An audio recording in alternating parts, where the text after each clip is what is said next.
Hey, welcome to this episode and season 3 of our show, True Data Ops. I'm your host, Kent Graziano, the Data Warrior. In each episode, we want to bring you a podcast discussing the world of data ops and the people that are making data ops what it is today. Be sure to look up and subscribe to the DataOps.live YouTube channel. That's where you're going to find all the recordings from our past episodes. If you missed any of the prior episodes, now's a good chance to catch up. Better yet, you can go to truedataops.org and subscribe to the podcast. Then you'll get proactive notifications when we have new episodes. Now, my guest today is CEO and founder of illumex.ai, Ina Tokarev Sela, and I hope I pronounced that as close to correct as possible. It's perfect, Ken. Thank you so much. Yeah, she's a multi-patent holder and an expert in knowledge graphs, natural language, deep learning, data product monetization, GenAI, very long list here, and then something that she calls Generative Semantic Fabric, which I'm really fascinated to learn more about. So welcome to the show. Happy to be here. Now the expectations are high. Yeah, well, anytime I get somebody on here who's got patents, I have to mention that because I think that's just an amazing thing to be an accomplishment to be able to have invented something so new and different that you can get a patent on it. And that's what we need. That's what innovation is all about, and what we try to do in our industry. Yeah, well, cheers to that. So, for folks who don't know about you, could you give us a little bit of your background in data architecture and AI and your career, and a little bit about your founding of Illumex? Yes, of course. I'm Ina Tokarev Sela. I'm the founder of illumex, and I would start. We're here in the data architecture context. So let's review my career in the lens of data architecture. So you might remember this program called MATLAB. So my data architecture journey started in programming graphs in MATLAB for something which we call multidimensional geometry.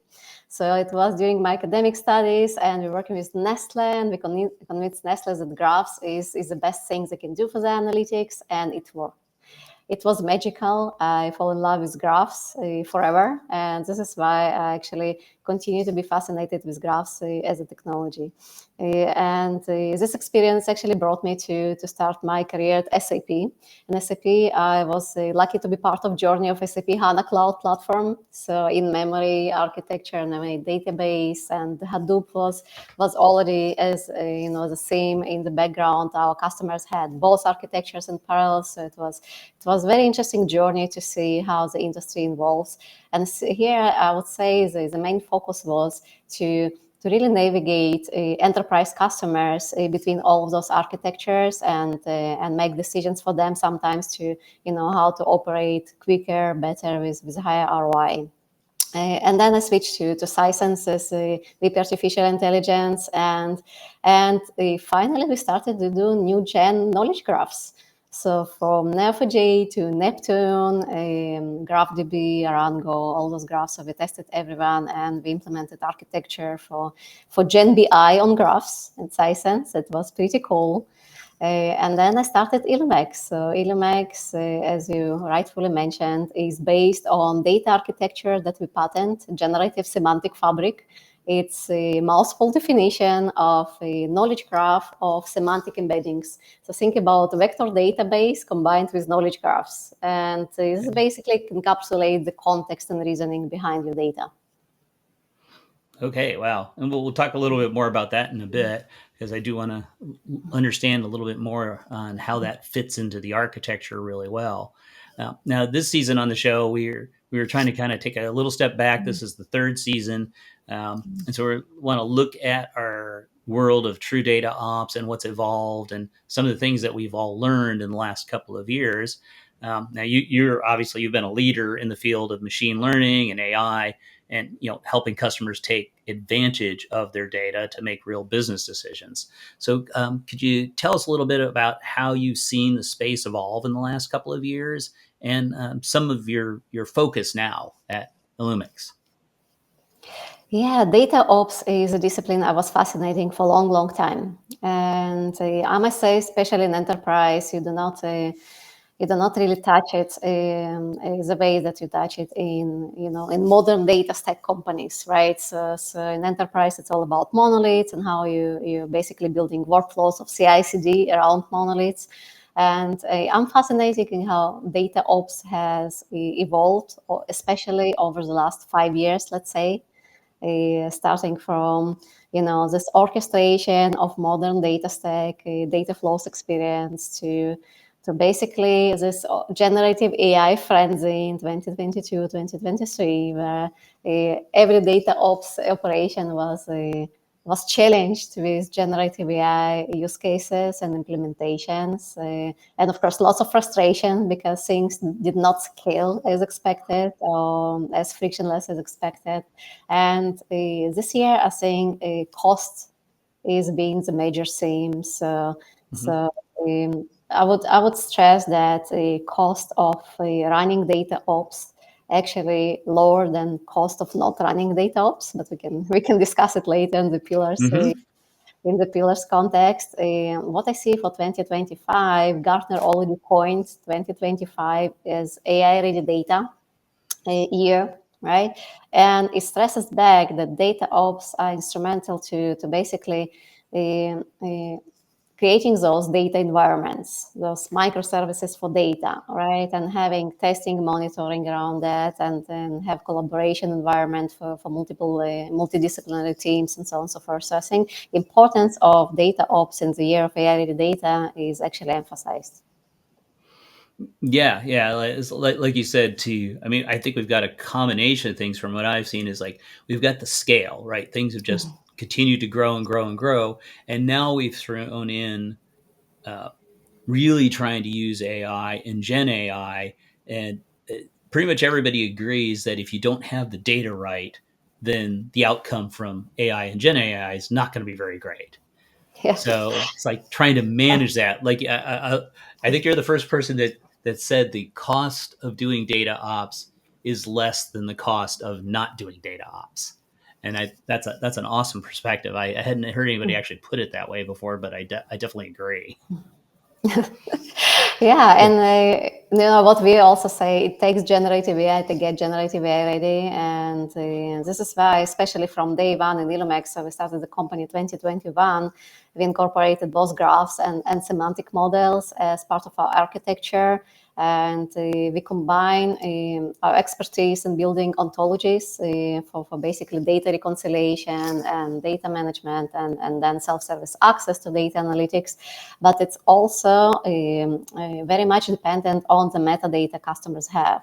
So our ability to bring a customized experience to every landscape, if it's on premise, on the cloud, the more like modern platforms like Snowflake, for example, or more traditional ones like on-premise Oracle installations and so on and so forth, is basically through metadata. So we're able to capture the nitty-gritty of activities in every enterprise by basically mimicking the metadata flows.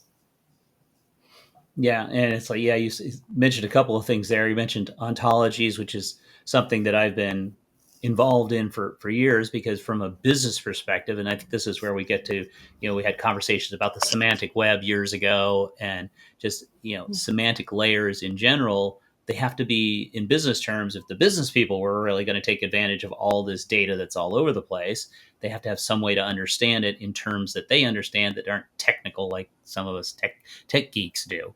And at the same time, though, the metadata necessary to put all that together has become even more important, like you said, because of Gen AI, right? Is how is a machine going to understand it in terms that are useful for solving business problems, right? Yeah, yeah. So it brings me, this might explain why we call this technology generative semantic fabric.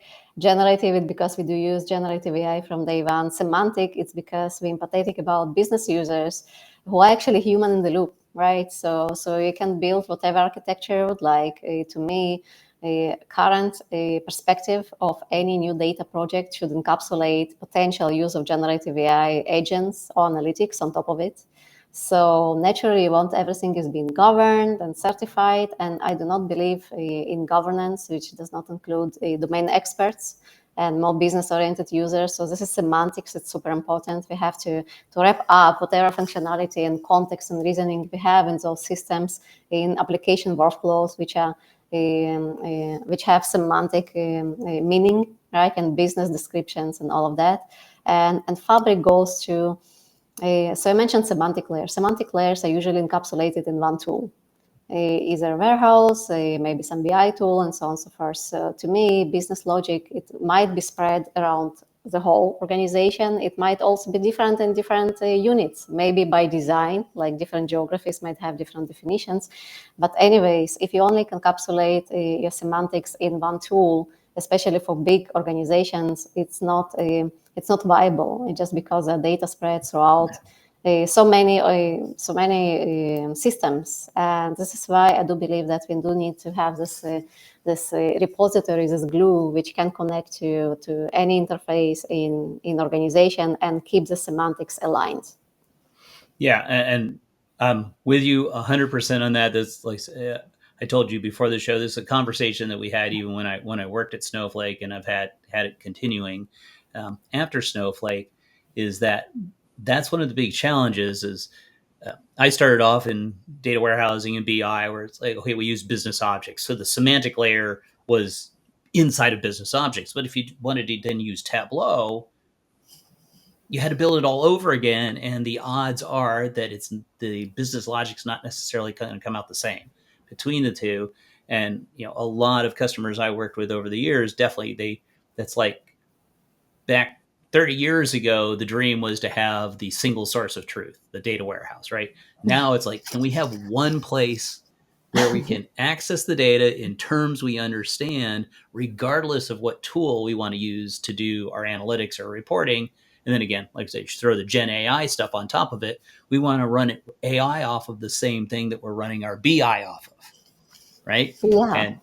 And having that in one place, it makes a lot of sense to me, certainly from that perspective of trying to make the data useful to as many domains and audiences as possible. Yeah, I think the biggest promise of generative AI in enterprise setting goes to intelligent decision making on scale. And of course, right now we have this closed gardens of application environment where you have to pre-model basically the data model, right? And the new generation of data modeling is context building.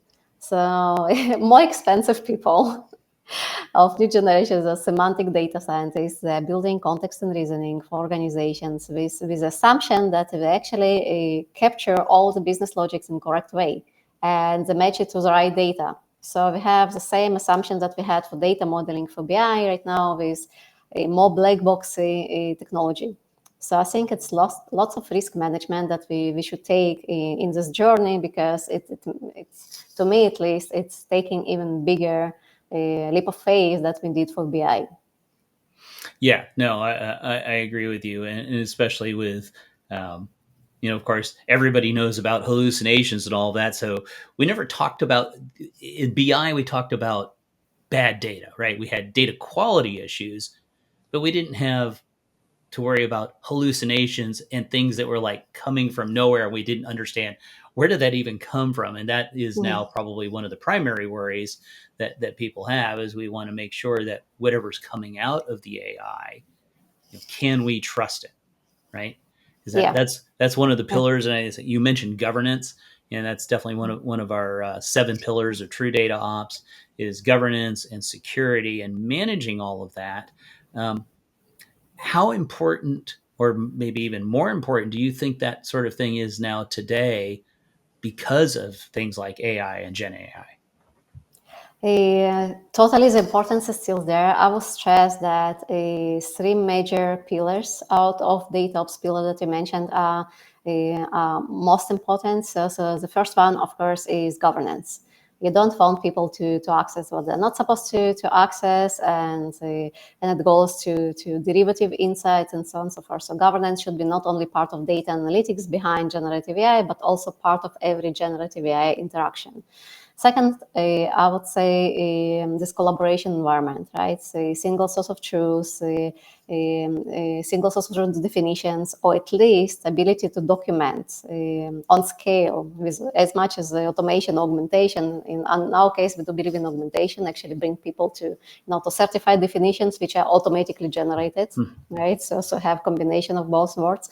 And the third one, which we didn't discuss yet, is basically user experience, right? So user experience right now with generative AI and especially with semantics models is this expectations from business users to use the same terminology. The data is stored, data is labeled in the data sources, because semantic models is a work by proximity search.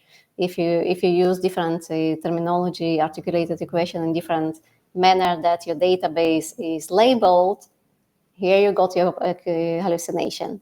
And this is where business users have hard time to actually trust the technology, especially for structured data, it's black box. You usually do not know what sources are and how the question and answer was articulated and all of that. So basically trusting and using the answers for decision making is a big gap. So I would add user experience is as a big issue specifically in generative AI contexts. Yeah, and when you talk about labeling the data, what do you mean when you say that? For structured data, think about databases, data lakes, warehouses. My favorite SAP example, and SAP is like to call the data models in absolutely non-semantic naming convention. Yeah. You simply cannot put semantic model on that. So what I mean by that, for computer vision, you had to label pictures. It's a dog, it's an elephant, and so on and so forth. So now we need to give our tables, our columns, our transformations meaningful names. So when someone asks about the metric, which is defined as alias in your data pipeline, semantic model can refer to it in correct way, right? So this is what I mean by labeling. So to a certain, it's a, applying the business terminology and the ontologies to the structures underneath, right? Yeah, so we actually took approach which is a little bit different from derivative data approach. So I think the typical approach with RAG and other techniques of encapsulating a data context is basically, okay, we handle data labeling, like we named tables a meaningful name, and then we have those examples chunked, right, and then we feed it into the beast, and we expect it to work without really any guarantee. So we said, especially for enterprises, especially in domains which are highly regulated, it's kind of, too much of leap of faith, too much of a risk to take. So let's make it transparent, right? Let's build ontology or knowledge graph out of business terminology. Think about this ontology of definition. What is customer, where, what's the policy, and so on and so forth. What are the relationships? And let's incorporate it as vector embeddings. So it's automated context and reasoning underneath. On top, what you see is actually your business glossary, right? So metric Okay. store, business glossary, auto-generated. And then domain experts can actually certify all the definitions. And the best part that when you implement generative AI, agentic analytics, the chatbots are going to go through this business glossary, which is certified. So everything is deterministic. Why it's hallucination free? Because actually every prompt is already matched to permutation of definitions that you have. So it's kind of this managed environment that you cannot program your prompt, and you have this full explanation about how logic is being calculated. I think it's more healthier approach because I do not believe. I think what was it, YDC? Someone else who just published this marketing material which say, let's take human out of a generative AI implementation. I say, let's take human in generative AI implementation, but in way it's scalable, it makes sense. Right. And so I think the certification process is probably one of the more critical pieces, and that really falls under, it's a form of governance, right? Is to make sure that what we're calling an apple to, trivialize it, but that so that the chat bots, when I ask a question, it doesn't misinterpret what I asked and is able to match it to, the semantics of the business properly. Yeah. So I think it's empathetic thing to do is actually explain user how you understood the question and which data is mapped. And so this is, basics. And majority of tools do not provide that, which is very pity. And I actually think governance is cool. Governance is on rise. Governance is cool, and governance should not be this tedious job and going documenting stuff. Governance should be on conflict resolution, on collaboration with business owners and business members, and maybe just also collaborating with strategic planning departments to understand where business logic is going, what should be supported in the future, and so on and so forth. So actually, we're coming from this proverbial dashboards, which are static, which still will be kept for KPIs, right? You will always have those KPIs. You want to open your dashboard, you see, like as I do every morning, I look into the KPIs, your pipeline and everything. It's fine. But for actually make your decisions based on data, I expect every employee who comes to me with initiative or budget request or anything else to have numbers. So now everyone should have numbers. There are no excuses anymore. And like you said, it's transparent as to where those numbers came from, how they were calculated, what was the logic behind it. That it's Yeah. not a black box. It's not just a Excel chart, Yeah, right? exactly. Yeah, no. So, I think that's great. One of the other things that occurred to me too is with all this, the labeling and the um, you know the human, keeping the human in it to say yes, this is correct. Then on another part of the governance aspect, the classification of the data, such as PII, PHI data, any kind of sensitive data, we should sure. then be able to automate tagging the data that way as well, in order to avoid any uh, controversies or crossing the lines of things like um, the various Absolutely. regulatory agencies, right? Absolutely. And back to DataOps, lineage has this profound importance in this flow because you do need to understand the sources for PII. For example, PII might be 7 transformations down the road, but in pharma, you're interesting to know that, right? And second is monitoring. So being able through metadata Right. actually monitor what has changed and what's the impact and what is not reliable anymore. Both goes to both AI dashboards and generative AI. It's valid for all. So basically, having this guide rails is super important.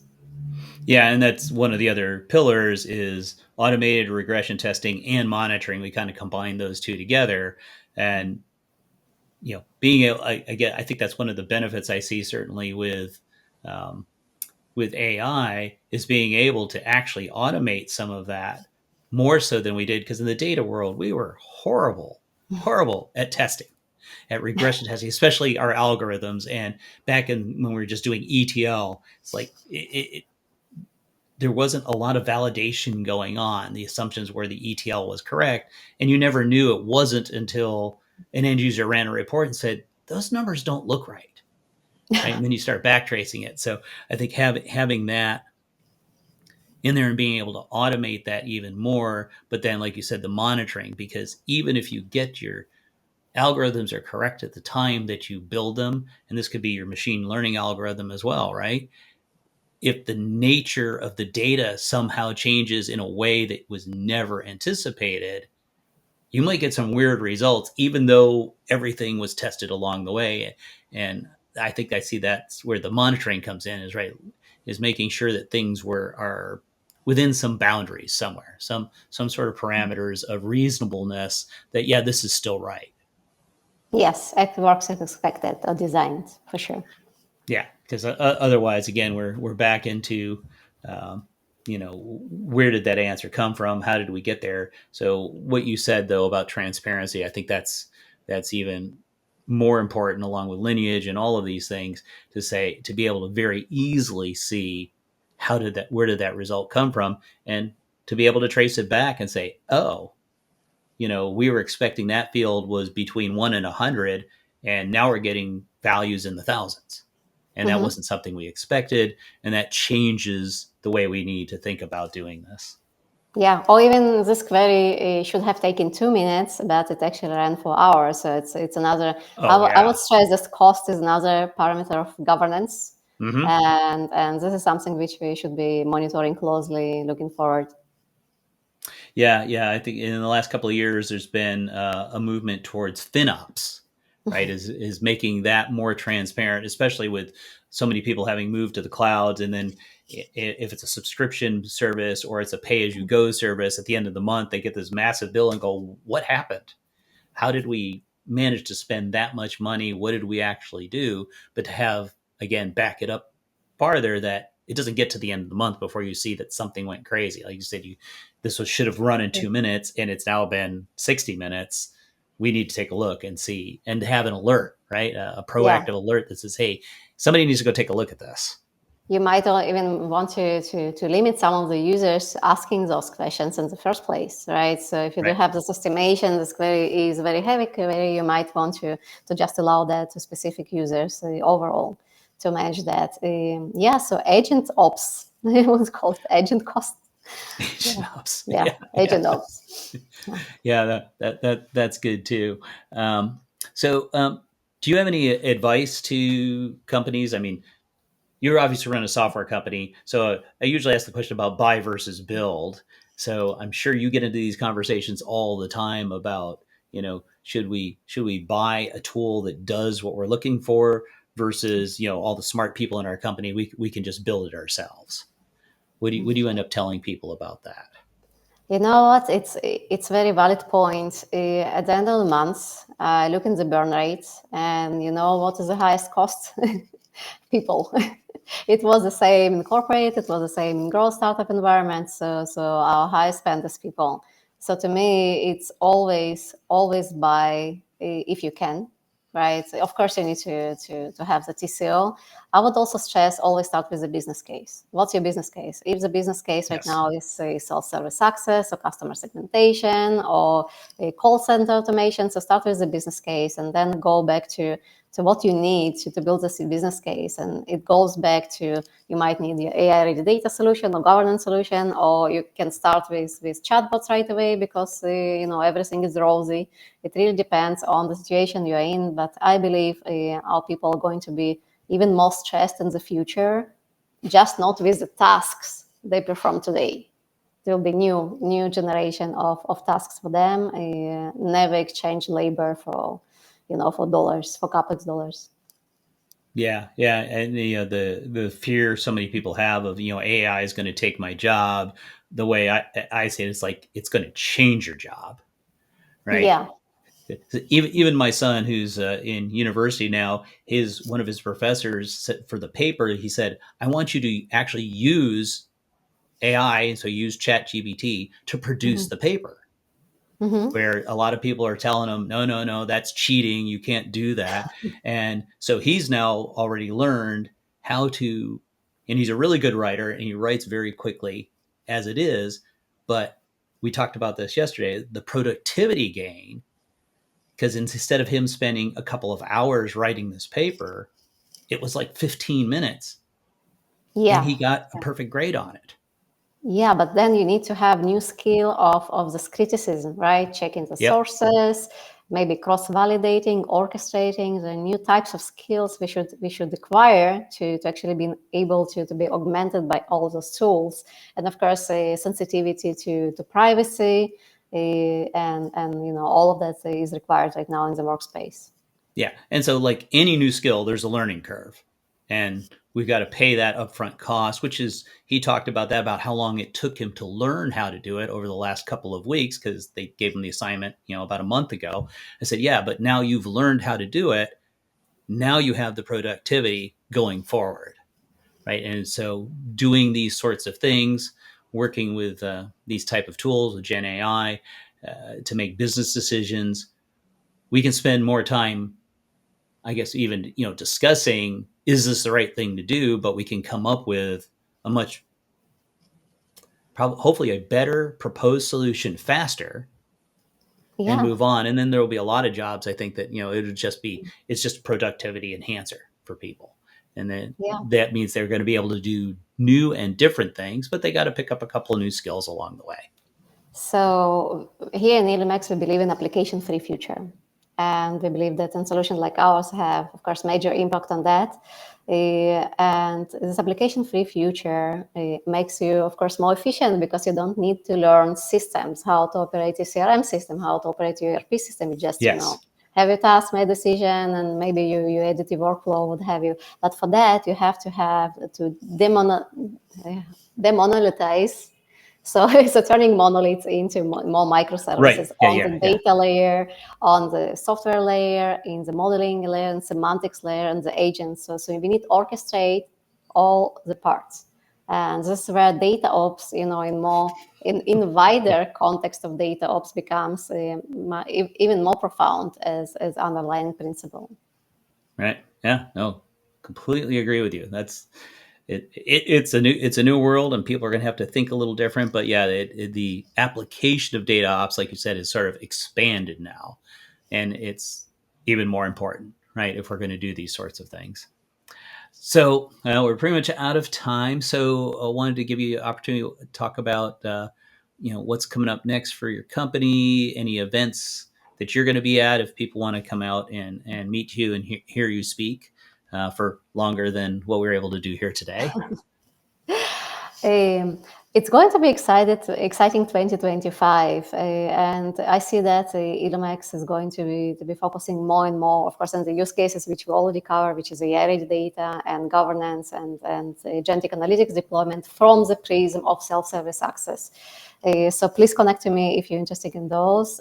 November is also super busy month. So next week I'm in New York. I'm going to attend quite a few of events. So one of them is Scale Up AI with Andrew NG. I'm humble to hear what he has to say about the future of AI, and also there is a very good conference for women in data. So basically how to sell AI solutions, and we are going to learn from OpenAI and other companies which are actually selling to us all those credits. So I want you to understand what the strategy and what is the future of all those TCO topics, and this brings us to my personal area of interest. I think exploring TCO and predictable total cost of ownership of managing LLM pipeline and deployment is going to be a big issue and big topic for discussions at least in the next few months. So we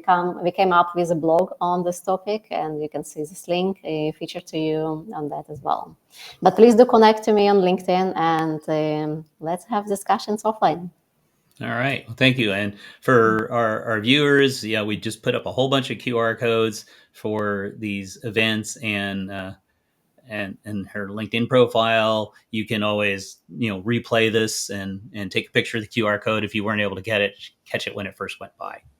Well, thank you so much for being my guest today and your insights in this area. I think it's fascinating. Things are changing faster than probably any of us could ever imagine. We've seen things change fast over the last couple of decades, and it's accelerating even more, surprisingly to many of us. It's going even faster now, and it takes a lot more. So great talking to you today. Likewise. And thanks to everyone else online for joining. Be sure to join me again in 2 weeks when my guest is going to be Snowflake data superhero and data practice lead at Interworks, Chris Hasty. And as always, be sure to like the replays from today's show and tell your friends about the True DataOps podcast. Don't forget to go to truedataops.org, subscribe to the podcast, and then you won't miss any of our future episodes. So until next time, this is Kent Graziano, the Data Warrior, signing off for now.